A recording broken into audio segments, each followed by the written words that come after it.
All right, well, welcome everybody. We're happy that you're here with us today for one of the Phoenix Philanthropy webinars. We do these on a bi-monthly basis, and we're happy that you're here to participate. We have about 150 people registered for today's discussion.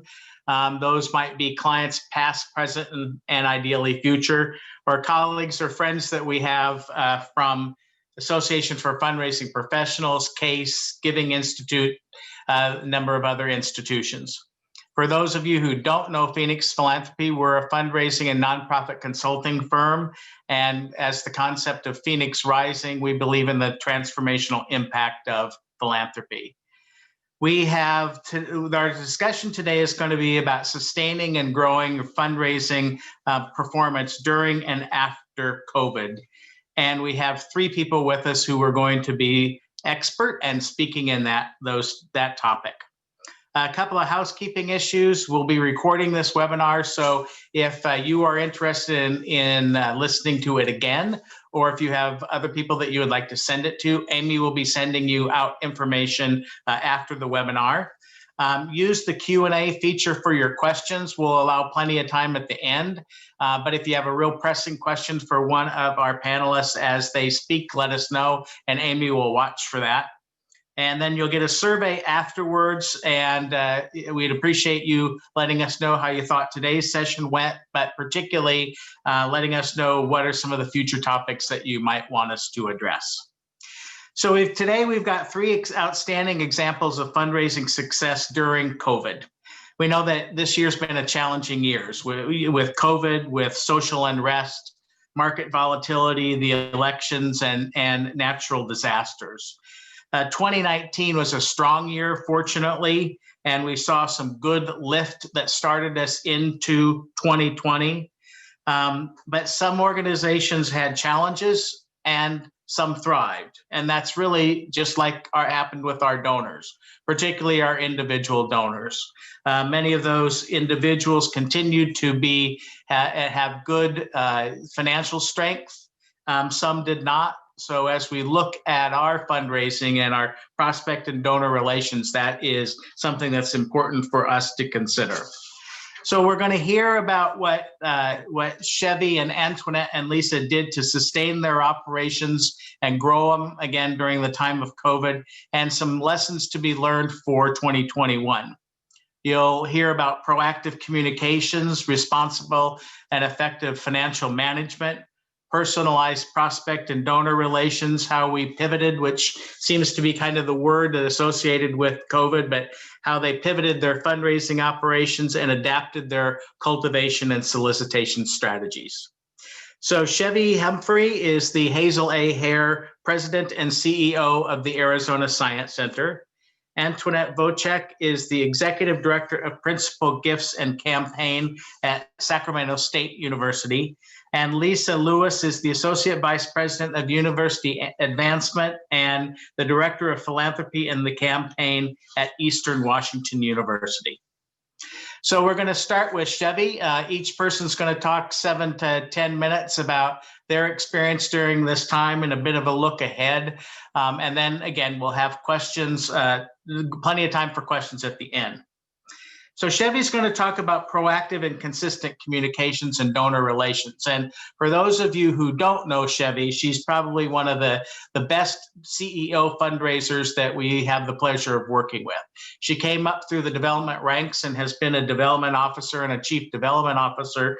So she knows the fundraising side inside and out. And she's tireless and fearless in her fundraising. She's also a strong business leader and business person and communicator. In 2008, 2009, during the Great Recession, and now in COVID, we had the good fortune of partnering with Chevy and the Science Center.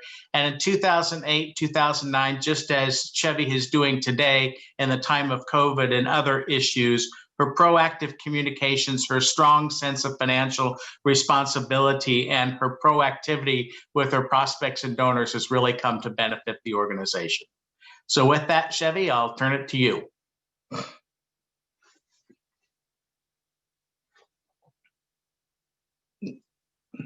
Yeah, Chevy, if you would. I got it. Thank you, There you Richard.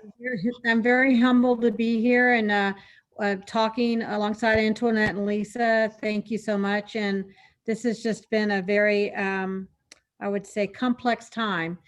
But one of the things that someone once told me when I was looking to becoming the CEO of the Science Center, they said it's very lonely at the top, and you must communicate, communicate, communicate.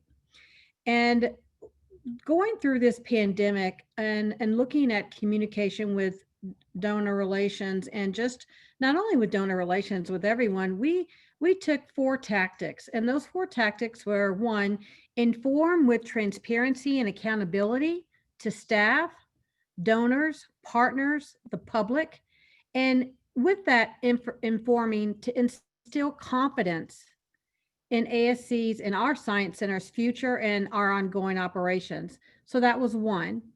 Two, to mitigate risk due to concern over pandemic, meaning communicating and mitigating the risk to show how we were going to mitigate the risk. Three, reinforce our leadership as an organization in the local cultural community and the global Science Center community, and ensuring that everyone knew what we were doing, how we were doing it, and what impact we had in our community. And then 4, start all over again to keep all of those lines of communication open. So it was an ecosystem, and that's what we call it in science, an ecosystem of that constant communication. And so just to give you a highlight, when the pandemic hit in March, we actually communicated to all of our donors, all of our staff, the public, with a consistent email communication. Then we followed up with phone calls. And in that communication, we talked about our current situation. We talked about what our initial plan was. We talked about closing. We talked about what our response was to this pandemic and what our contingency plans were, what our responsibility to ensure that Science Center still maintained its mission to sustain and thrive in our organization. And we also talked about how we were going to care for the business, how we were going to preserve ongoing connections with the people we serve, to continually assess and communicate, as well as how we were going to financially handle these considerations with short-term liquidity, with medium-term flexibility and repositioning, and with long-term preserving core mission and vision and strategy. And we also listed, here are the ways we are going to move forward. And we spelled it out in an email communication to everyone that was consistent with our staff, donors, partners, and the public. Then we made personal phone calls to all of our donors and all of our stakeholders to let them know what we were doing after we sent the letter out. So we just reiterated with phone calls. So we did that in March. In April, we set up personal phone calls and Zooms with donors, with partners, and we did a number of conversations about where we were, how we stood. We talked about the things that we did well. We talked about the things that we didn't do so well, and how we were going to improve on them, and how we were going to address those issues. In May, we had further email communication and further personal phone calls. In Arizona, July, August, and September seems to be months that a lot of our donors are away. So we actually went on physical distancing meeting trips. I was out of town quite a bit, meeting with donors, letting them know what we were doing, how we were doing, how the organization had repositioned and developed a new strategy to build diverse revenue streams. I also made, and my development team was incredible. They made phone calls, but every message was consistent to all of the strategies and the things that we said we were going to do in March. And if they altered, we actually communicated that to everyone on point in real time. October, this month, we just followed up with email communication, invitations to special events, and those special events really focused in on how we were advancing our mission, as well as personal one-on-one conversations with folks that were involved in our community, as well as our field, having people from the outside talk about their experiences so they could see that we weren't unique in Arizona, that things were happening in Philadelphia, Illinois, etc. And we wanted to make sure that people felt comfortable and confident that we were doing everything in our power to expand our mission and also to build upon the work that they had supported. And in this period of time, we were asking for money. In the month of March and April, we actually raised about $3 million just from those emails and those phone calls. And it was a COVID-19 fund that provided support for the organization. And so we're continuing to have those conversations, and we're continuing to have the personal communications, and it's spread throughout the organization. We have board members talking, communicating with donors. We have our staff communicating with donors. We're also creating opportunities to have discussions about COVID, about science, about all the things that we're planning and doing and will be doing in the future. We even had our volunteers come in and write thank you notes, and we have a 15,000 base membership program. We had members write personal thank you notes to every member to ask how they were doing, to thank them for their support, and to tell them that we are here if they need them, and here are the programs that we're going to be providing. We also developed online programs that would serve all communities. We actually participated with partners that ended up being donors by actually pulling together these face masks that we put together. We did about 5,000, and we donated a portion of them to our Native communities. So we were out there actively giving back while we were out there communicating with our donors. So we're continuing to do that. But I would say the key is people just want to know what you're doing, how they can help you, and that you're keeping them abreast of the future and what your future plans are. But that constant communication really pays off, and it's paying off right now, especially during our annual fund campaign as well as our comprehensive campaign. So I can't stress that enough. But it does, the leadership matters, and the leadership must be consistent, and they must be out there talking to donors all the time in real time. So thank you. All right, Chevy, thank you. I think that I like your idea, or the way you described that you do it all over again, and you kind of have that constant cycle, not only constant cycle of messaging from the Science Center, but knowing how you interact with your constituents. It's always a 360 kind of communication. You receive it back, you incorporate it, and push that back out.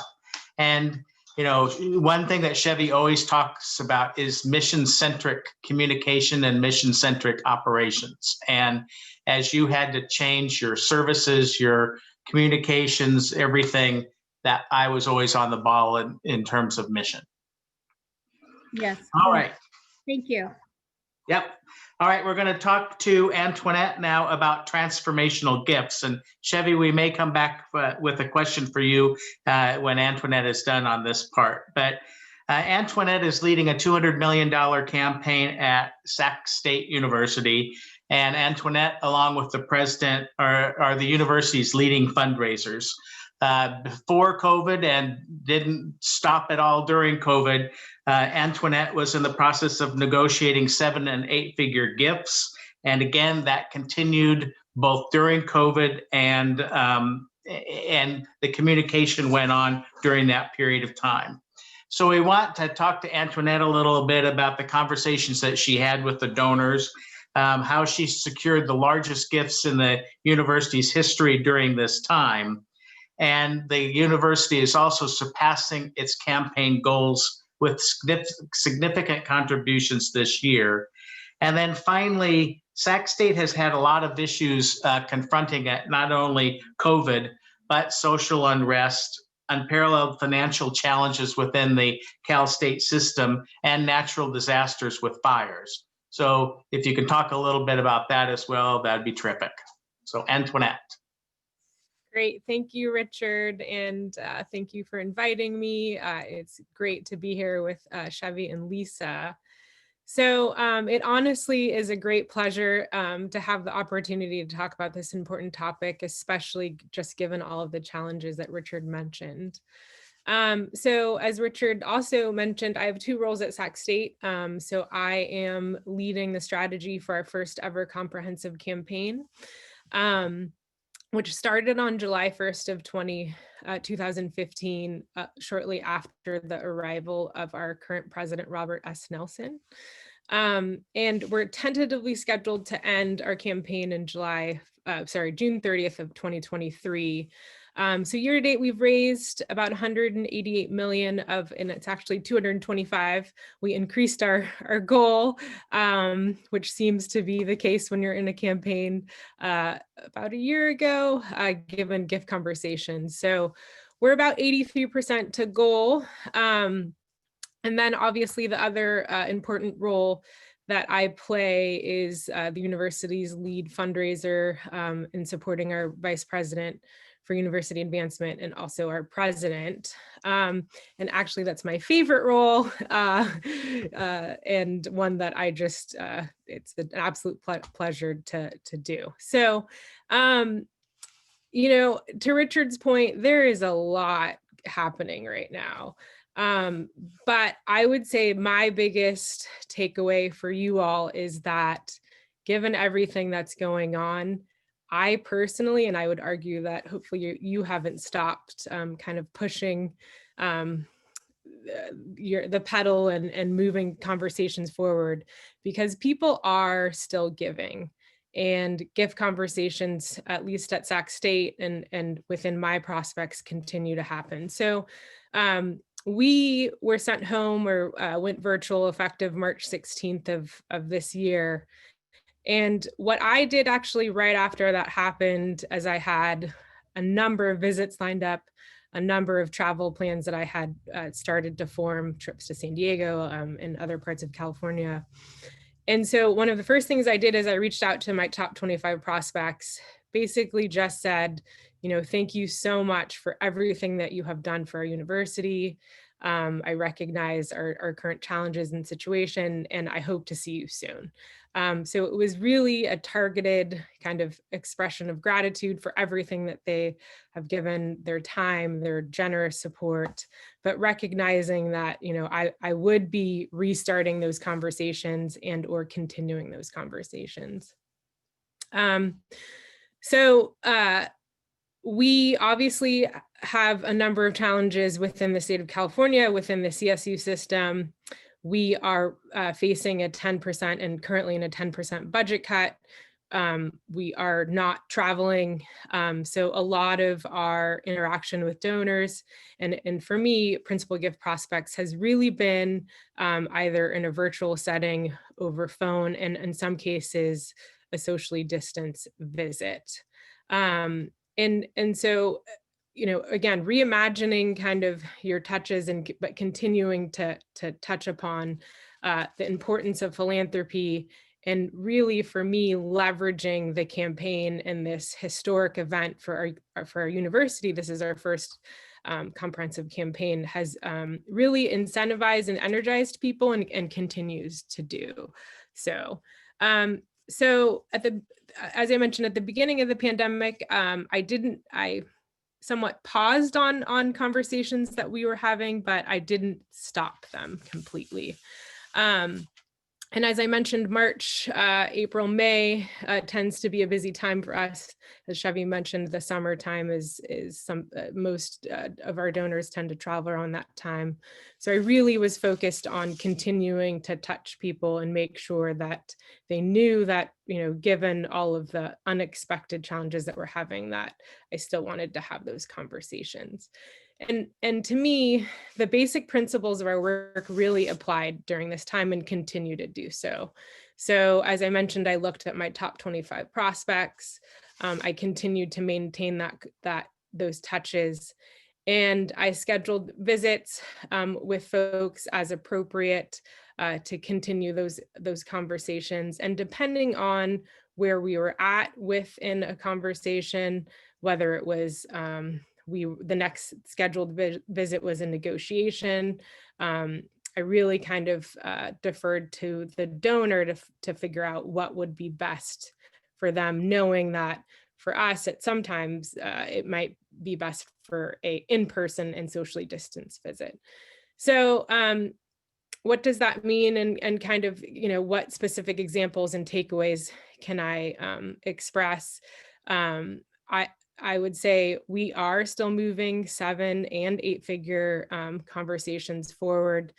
I, in particular, had a visit scheduled right towards the end of March, and it's an 8-figure gift that was to finalize the negotiation and the structure of this gift.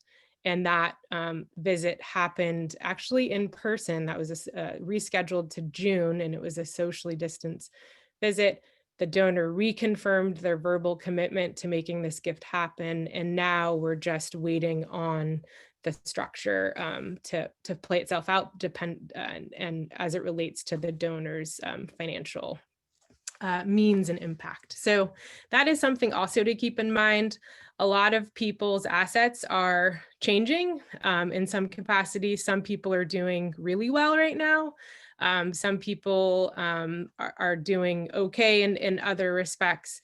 And so I think I also am applying a very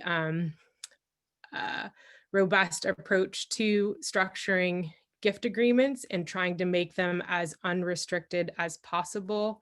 And in fact, I've been using this example quite a bit internally. I was able to close a gift from a principal gift prospect before the pandemic hit that was unrestricted and at the direction of our Vice President for Student Affairs. And that gift has had such a profound impact on our students. And it's really a model that I've been using with other donors to really say, look what this gift has done for our students. We were able to be nimble. We were able to kind of meet our students where they're at. And I hope that you join this individual in thinking about structuring your gift like this. So any, kind of hesitations that donors have had in finalizing gift conversations. I have one particular donor who flat out has told me that he is not looking at restarting our $5 to $10 million gift conversation until after the president, after the election. And he says that, that is strictly due to taxes and tax implications for him. And my argument to him has been, well, if your taxes go up, then I hope that you direct more money our way, because I certainly would rather you give us that extra money than to the IRS. So I have one donor in particular that has said that is something that he's, thinking about. So I ultimately at this point, we're going to be virtual through the end of next June.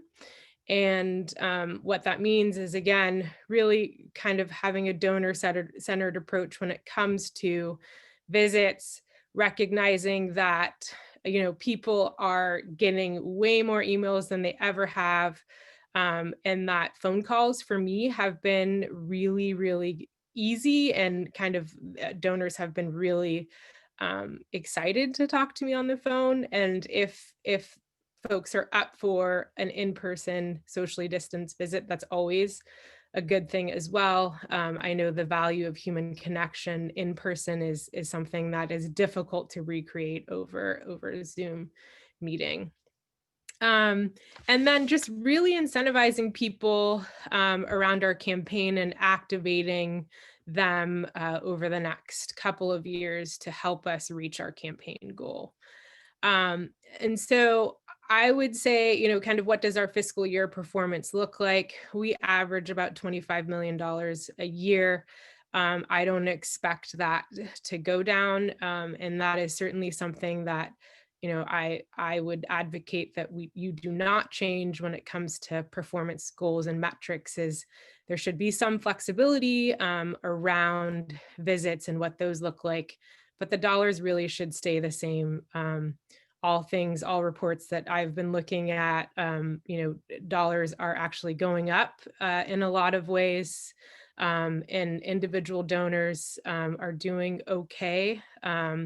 So I think it's just a matter of continuing those conversations, recognizing that they might not be as quick as they once have been, but that it's imperative that you don't let those conversations go. So lessons learned, people are still giving. I just want to say that has remained true, and I imagine that that will stay the same. And technology is something that, is here to stay. Like I said, we're going to be remote through at least June of next year. But really being creative about how you use technology and how you touch your donors, especially at the principal gift level, I think is important. And then just some challenges that we've faced, or in particular that I've faced, is recognizing that your academic partners, if you're in a higher ed setting, or even if you're at a nonprofit setting, there's a lot of stuff happening in the world. There's a lot of budgetary decisions being made. There's a lot of personnel decisions being made. So recognizing that you might be fighting for the attention of academic leaders, and they might be preoccupied with budget concerns and personnel issues, but that it is still important for them to be involved and engaged, and you might have to do a socially distanced engagement with academic partners or leaders to get them to understand the importance of everything that's going on. And then I would also say, again, just ask. We should not be we should not assume that because of everything that's going on that people still don't want to help, that your mission and the value of what you provide and the impact of your work and whatever you do in your region is still not important. And it's just imperative that you continue those conversations. So that is it. All right, thank you very much. We had a question come in. Were the major gifts or the principal gifts that you were negotiating individual or institutional? And then what defines a principal gift at Sac State? Yeah, so a principal gift at Sac State is $1 million or more. And these large gifts have been from individuals. But I will say, I'm actually working with the CEO of a major bank right now. He's an alum. And trying to get him to see the value in directing money from the bank, yes, because they're actually doing pretty well, but also him personally is important. So I think this is where those negotiations come into play around gift structure, because what we're talking about is a personal gift from him, a gift from the bank's foundation, and then a corporate gift coming from marketing dollars. So I think, trying to diversify those structures is really, really important right now. Yeah. Great. All right, Chevy, if you could answer a question related to this, that'd be great. You're involved with a lot of 7- and 8-figure gifts right now, both individual and institutional. What are you seeing that's consistent with what Antoinette said? What are you seeing that's different? How can you, provide some advice and counsel with regard to that? I think I still think people give to people, and it's you've got to make sure that you are communicating properly with each of your donors. People are still giving, and they're giving a lot of money. It's just they want to know, they want to understand your organization. They want to understand how you're dealing with the pandemic, what's the future going to look like. They want to be involved, and they want to know about how you're doing as an organization. and they feel comforted and comfortable with giving money still. But they have to feel comfortable and they have to be involved. They have to understand and you have to communicate. It's back to that inform, mitigate risk, reinforce your leadership role, start over again. It's all of that. And Chevy right now in her campaign has about 56 to $60 million outstanding. So it's continuing, it's moving forward. All right, thanks. Let's jump to Lisa. So Lisa's going to talk about growing your fundraising operation and achieving record results despite financial challenges, COVID, and more. Lisa is helping to lead Eastern Washington University's first comprehensive campaign with an aspirational goal of $100 million. Before COVID and currently, they've seen significant growth in terms of their revenue achieved over the last number of years, and that continues. But also with a lot of challenges before them. Challenges with regard to the financial situation of the university as a public university, unexpected transition of president, a number of other things. So Lisa, how have you continued to keep an upward trajectory during all of this challenging time? And that's what we'd like you to talk about today. Thanks, Richard, for the introduction, and it's wonderful listening to other speakers. I think we have a lot of things that we've done that are very similar, so that's great to hear. To Richard's point, we have had quite the roller coaster ride at the onset of our first ever campaign. We started July 1st of 2019. But some big stress points. One being around budget reductions, beginning a few years ago because of declined enrollments and a lot of leadership transition. Actually, we've had transition, interim appointments over the last few years in executive leadership, and then including this year, year 2 of our campaign, when our president stepped down after a vote of no confidence. Therefore, our interim president, our interim provost, who then became provost, is now our interim president. So we've really been managing momentum for our campaign, sort of in a chaos of leadership change and also budget reductions that started prior to COVID. And then there's COVID.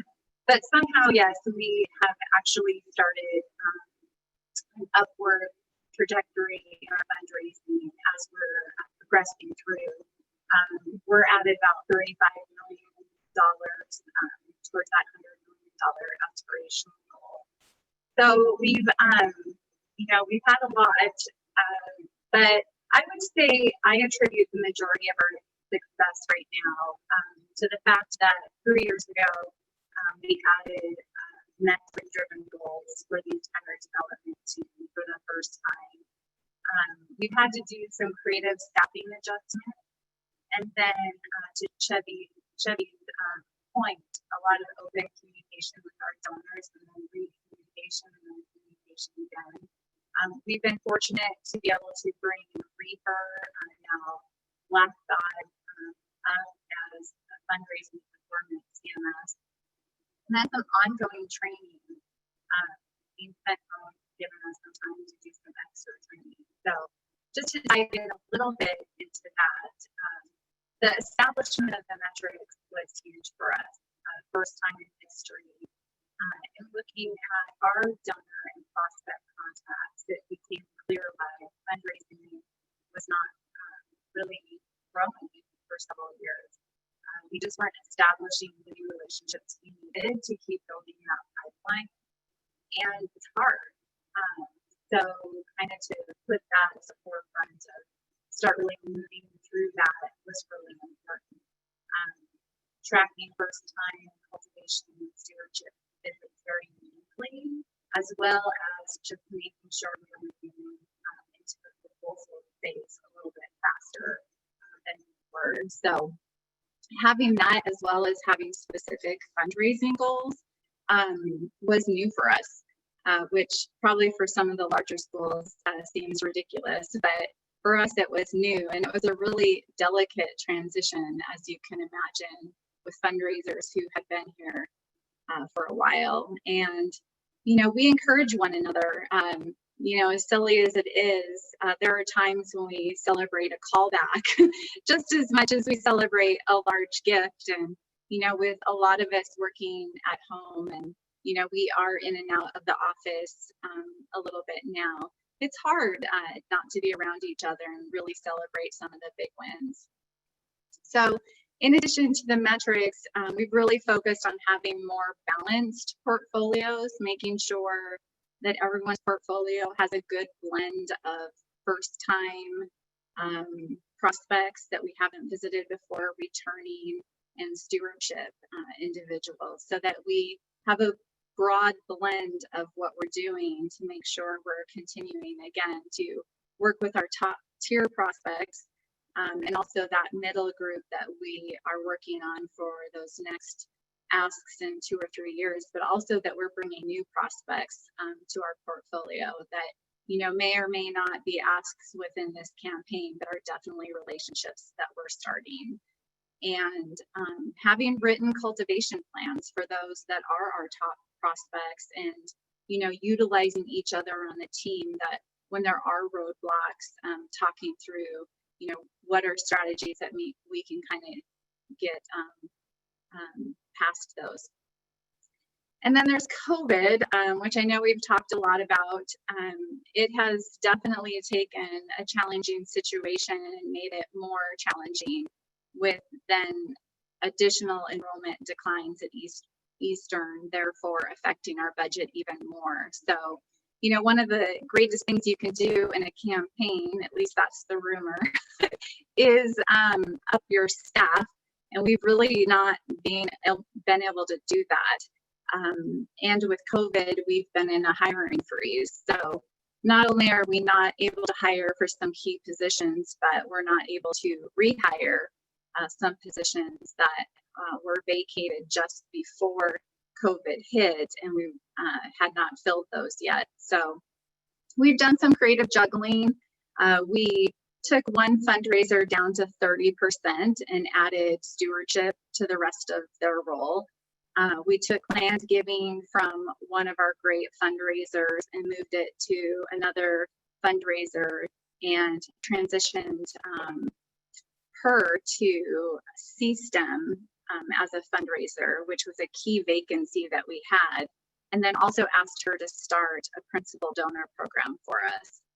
In addition, we've had a whole in leadership annual giving, and so we sort of spread that out amongst everyone's portfolio to make sure that we're not letting that slip through the cracks. So the last 3 years, I would say that the fact that we've been able to establish some first-time relationships really has helped us with COVID, in the sense that we've had more people that we made relationships with, so we are able to cultivate them through this time of COVID, and they're willing to take our calls. Some of them are still willing to take meetings, whether on Zoom or in person, so we're moving forward with those. As the other speakers have said, donors and prospects, some of them are still doing well financially, and we were able to and are able to move through that process to get gifts. And for others, we've pushed out proposals, or we've suspended some pledges over time. But really, back to Chevy's point, open communication has been really important, and some creative outreach for us. For example, 2 weeks after being sent home, it was our annual day of giving, and we pushed forward. We switched the ask to our student emergency fund and just really reduced the amount of push on social media, and we were really surprised that we saw a great participation. In addition, just for some creativity things, we've mailed coffee cards prior to Zoom meetings. We've, again, similar to everyone, sent emails with university updates and included videos around student projects for something fun to watch. We've done some targeted Zoom info sessions around campaign initiatives. And, you know, to the idea, I have an amazing creative team. They're creative in various ways. We had a couple team members who came up with a Thanks a Melon campaign just to get out and do some social distancing, hand out watermelons this summer with some thank you notes, just to get in front of people who maybe they weren't comfortable having a meeting, but they were excited just to see our face and be thanked and know that they're doing well. So as Richard mentioned, we've also just recently had the presidential change and a lot of things that have created unrest at the university, therefore have created some news locally.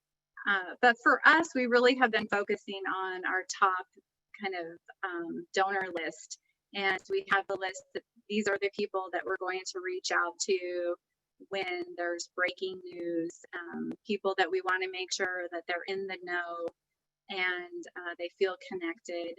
With the new president, we created a 30, 60, 90-day communication strategy with key donors, identifying for him how to reach out to them, and then the key points of conversation. And the donors have loved the outreach from him, and he's done a fantastic job. So just a few lessons for us through COVID.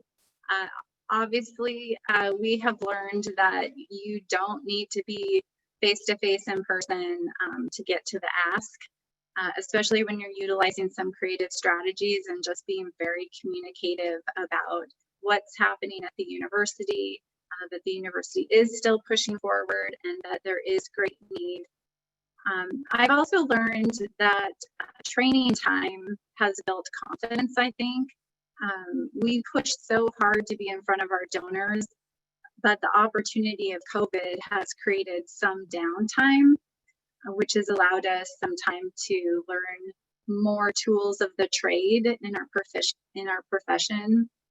For example, not changing our financial expectations, but instead looking at them in terms of what can we be talking to our donors and prospects about more that is not cash giving. So making sure everyone feels comfortable around making asks around planned gifts, appreciated assets, and also spending more time on foundation grants. So I would say that's sort of where we have been. There's a lot of ins, outs, and ups and downs, but we have a really resilient team here, and we're just figuring it out like everybody else. A couple of questions for you, Lisa. How impactful was your foundation board in helping to work with your prospects? I would say that we have not leveraged our foundation board in terms of making asks as much as maybe other schools do. We have leveraged them to make thank you calls and send thank you notes. And we, little no motion in my office. And then the other thing is that making sure that they understand that we still have needs, making sure they're kept up to date on what our top 1, 2, and 3 things are. But mostly for our foundation board, just like with our donors, is keeping them educated about our message that we're sending out, making sure they're getting messaging before it goes out to the general public, and allowing them time to ask us questions so that they still feel as though the campaign especially is moving forward and that we are having success and that we will be strong through this. And then somebody has asked if you would be willing to share a draft cultivation plan or a sample or template of your cultivation plans. Sure, yeah, I can share that. So we'll send that out on your behalf. Sounds good. Okay. And then you said that financial goals remain the same, performance metrics remain the same, but education and you have incentivized people to talk about non-cash opportunities such as planned gifts, assets, that type of thing? Right. A lot of what we've done is always focused on, unless you're the planned giving person, has focused on a lot about cash giving. And so this year, knowing that the market is doing well, that donors still do have money out there, foundations still have money to give out, and that people tend to think more long-term about themselves and tend to update wills, etc., during times like this. So we've talked about making sure that we are looking at new strategies. So if there's a closed door in terms of cash conversation, to be very cognizant of the fact that there are assets that our donors are holding on to and the market's doing well. Talk to them about their will. If Eastern's in it, if they're willing to consider Eastern being in their will. We have a will seminar coming up, I think, next week. So we've done a lot more focused on that. And also we haven't done a lot of work with foundation grants. So a couple of team members did a lot of research around opportunities there and then kind of spread out that information to the team. And we've had some new foundation grants this year. So that's been encouraging. Great. Okay, this is if Chevy and Antoinette could come back, and any of you feel free to submit questions along the way. I've got another one that was submitted with regard to foundation giving. Some foundations have changed the way that they are giving during COVID. They've accelerated pledge payments, they've increased gift amounts, they've moved from program to operations or even unrestricted. There's less reporting that's required. Number one, how have you leveraged that, in your relationships with your foundations, and how have you kept them informed? And then two, do you have any predictions for the future if that's going to continue on? So Antoinette or Lisa or Chevy, anybody can jump on that one. Yeah, I will just say from our perspective, foundation giving for us is not, it's okay, it's moderate. And I definitely think it's an area that will increase over the next at least, couple of years, if not longer. I was in a meeting yesterday and I know JP Morgan Chase just committed $30 billion towards social justice related causes. The Ford Foundation is another one. So, there's a lot of money being directed towards programs that, benefit a wide population. And so I think it would behoove everybody to kind of figure out how that fits within your mission and vision, short and long term, because being adaptable and to, if we were donors, we'd want to diversify our assets, and as fundraisers, we need to look at other ways to get to our financial goals and metrics. Right. Lisa or Chevy? Anything else?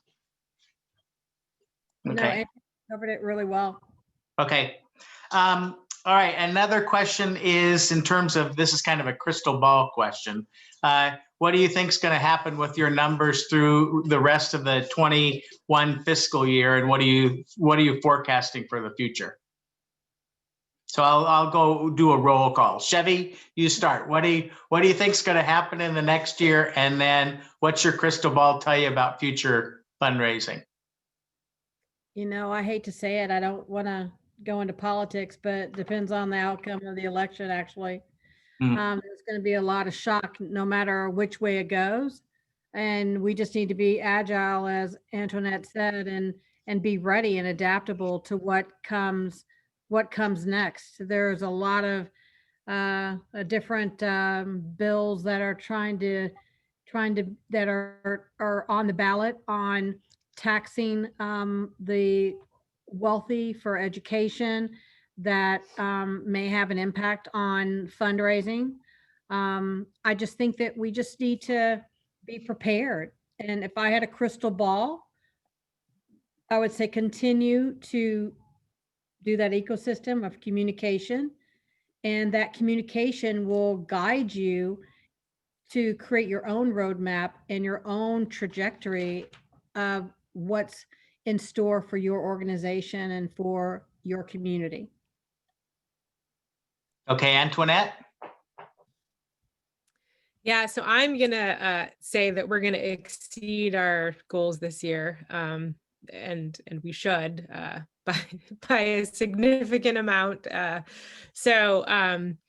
As far as what the future holds for us, you know, I truly believe that we as fundraisers need to be a little bit more adaptable to the changing environment. We need to hone in our skills on being able to have conversations with donors about different types of gifts, different gift structures, recognizing the political, you know, things that are happening and the societal problems. But, you know, frankly, higher ed, nonprofit institutions all play a role in solving those big problems. And so, you know, if you start with the solution and make it known that we can be part of that solution, I don't see the dollars, you know, going away. They just might be coming from different sources. Great. Lisa? Well, I tend to always see the glass half full. So I'm going to say that even though a major gift last year at this time has kind of dipped our year-to-date numbers, there are still a couple of really significant gifts out there for us. So I do tend to think for us, we will end the year, I don't know if we'll be up, it will be pretty close. So we hired 2 brand new development individuals a month before we got sent home. So we're still bringing them up to speed, but I do think long-term, all of our ongoing consistent communications will help where we're at with our fundraising. It may not pay off this year, but I do think that as we kind of settle down as a nation, and for us internally at the university, that we'll see benefits from what we've been doing. Right. And I'll add my 2 cents worth. I think that, you know, if you look in the history that philanthropy being tracked, particularly by the Giving USA report, you see the resiliency of philanthropy. And while the economy may have dips in it, philanthropy tends to be a pretty strong upward movement with some exceptions. And I think that resiliency is still going to come into play. People are still making money. That the election is going to, you know, impact people significantly. I had a meeting with my financial advisor yesterday who said it was tracking the history of elections and how it impacted the stock market. And basically, he anticipates a significant bump in the stock market either way, because, you know, some people will be really happy, some will be, you know, desperate to leave, you know, all that kind of thing. But, you know, you can ride the wave, frankly, either way there. And I think that and I love what you said, Antoinette, about that all of our organizations are solutions provider. You know, whether it is STEM education in general, you know, critical social issues, environmental issues, whatever, all of our organizations play a key role in that. And I would say also that people want to continue to give to life quality issues and enhance the quality of life. And that may mean that their giving preferences change a bit, you know, because of issues that are happening, you know, within our world, but people still want to give, and helping them to contribute is a way that will fulfill some goals and mission and vision values for them as well. All right. Well, let me see if we've got any more. Nope, that's our questions for today. So first of all, I want to thank Chevy, Antoinette, and Lisa very much. You did a terrific job and had a lot of great things to share with everybody. Thank you all who participated in the conversation. And I think just to reiterate a couple of key things as we close: proactive 360 communications, responsible, effective financial management, personalized prospect and donor relations, pivot your strategies or adapt your strategies as needed. And as Chevy said, let your prospects and donors help guide that shift in strategy. And adapt your cultivation and solicitation practices and strategies accordingly, and allow for a natural extension of the gift decision time, and that other instruments may be critically important. So I think that's it for today. Somebody is telling me to talk about one other thing. If they have any questions, or they haven't called me. Oh yeah, if you have any, here's a little commercial. If you have any questions, give me a call. And we're happy to help any of you along the way. And again, we'll get some information out to you that Lisa has. And let me see if there are any other questions. I think that's it. So thank you all, and we'll see you at our next webinar. Take care. Thank you. Bye. Bye.